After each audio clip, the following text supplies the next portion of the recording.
Everyone said Veto was just a dog. They were wrong. He was a guardian, a best friend, and the very first person a little boy named Luca chose to walk toward. If stories like this one make your heart full, subscribe right now, because this channel exists for moments exactly like this. You don't want to miss what comes next. From the very beginning, Veto had a way of making every room feel alive. He was spirited, a little mischievous, and completely unapologetically himself.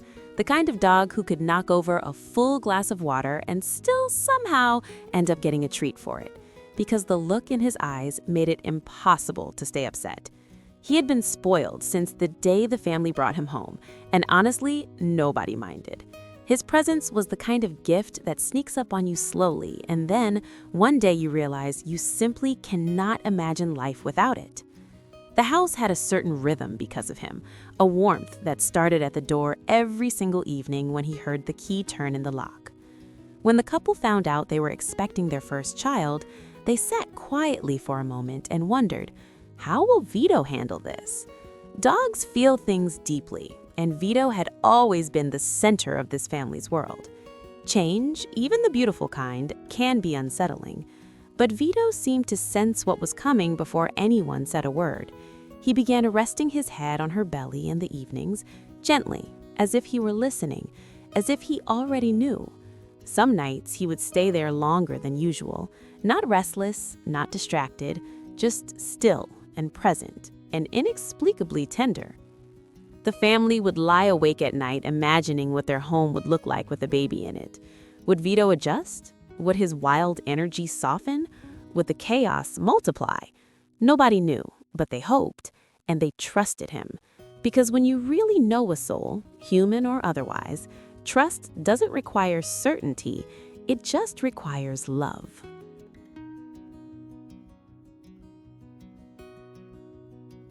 The day they brought baby Luca home, the house smelled like hospital blankets and new beginnings. Veto approached slowly, ears low, eyes wide, nose working overtime. He sniffed the tiny bundle wrapped in white. His tail wasn't wagging fast like it usually did. It moved gently, back and forth, quiet and careful. Veto, good boy. Be a good boy. He looked up for just a moment, as if to say, I know, and then looked back at Luca. And from that day forward, he was. Something shifted in him almost immediately. The bursts of wild energy that once sent him skidding across the kitchen floor became measured, deliberate steps around the baby. He began sleeping closer to Luca's bassinet, not on top of it, not disturbing it, just near it.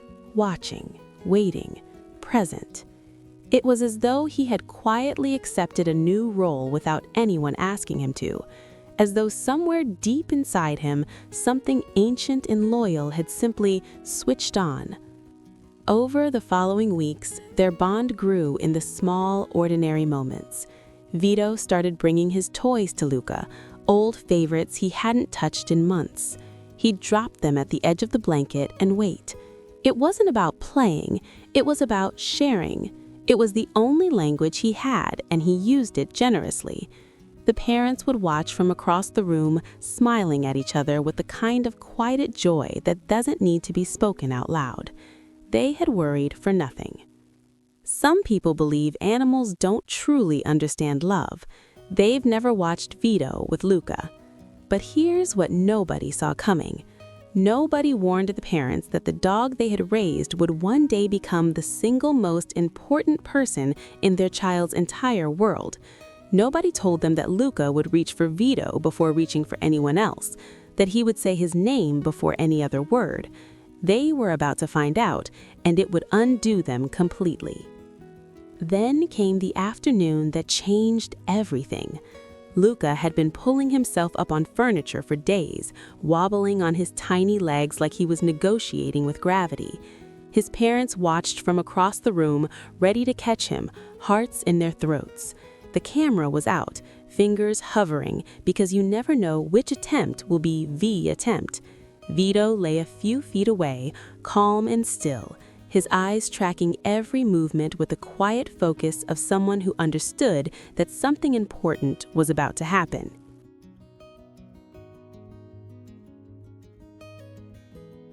And then Luca let go. 1 step, 2 steps, unsteady, arms out, and he was moving toward Veto.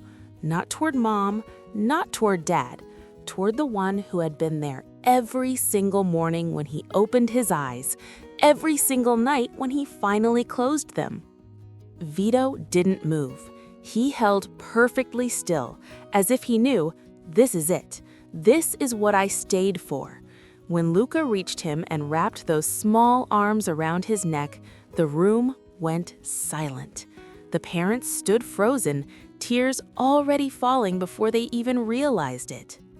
Have you ever witnessed a moment so pure it stopped time? From that day forward, they were inseparable. Luca chased, Veto let himself be caught. They shared snacks they weren't supposed to share, napped tangled together on the couch, and spent long summer afternoons in the backyard with no plan other than to simply be together. Do you think animals truly love us the way we love them, or is it something even deeper? Drop your answer below. Through scraped knees and thunderstorms, through teething nights and rainy afternoons, Veto was there, steady, loyal, asking for nothing except to be close. It was not a trick or a habit, it was his heart, showing up every single day in the only way he knew how. Parents often found themselves pausing in doorways, watching the two of them together, feeling something they couldn't quite name. Some bonds are simply meant to be. Certain souls find each other regardless of species, regardless of logic. And then, one morning, it happened. Luca looked up, pointed his small finger directly at the dog, opened his mouth, and spoke. His first word was not mama, it was not dada, it was Veto. The room fell apart. Mom covered her mouth, Dad turned away, and Veto simply wagged his tail, slow and easy, as if he had been waiting for this moment all along. Some things don't need explaining. Some things just are. Family isn't always about blood.